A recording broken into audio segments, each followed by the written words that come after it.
On question number 4, I'm trying to solve by factoring, and I have to use the AC method because there's a coefficient in front of my y squared term. So 5 times negative 14 is negative 70. So AC is negative 70, and B is positive 33. So I need to find two numbers that multiply together to give me negative 70, but add together to give me positive 33.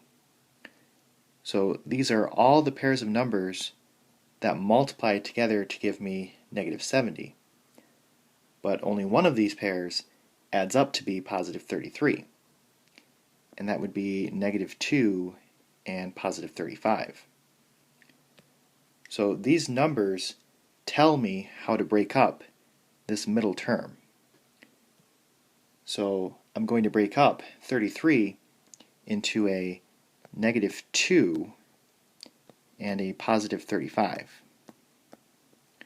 Again, I haven't changed the value because if I were to recombine this negative 2y and this positive 35y, I would get back to the positive 33y. So I'm breaking these up because I want to do factor by grouping. So I can take a y out of the first two terms, and that will leave me with a 5y minus 2. And I can take a positive 7 out of the second two terms,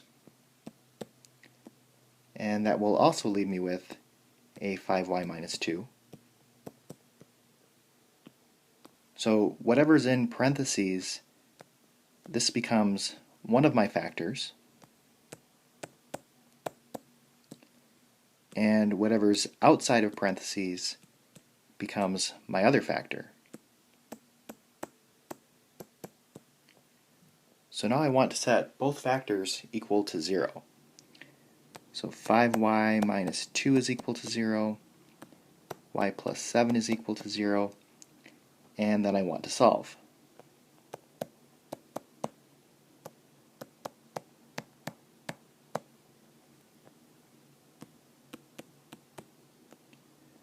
So y is equal to 2 over 5, and y is equal to negative 7.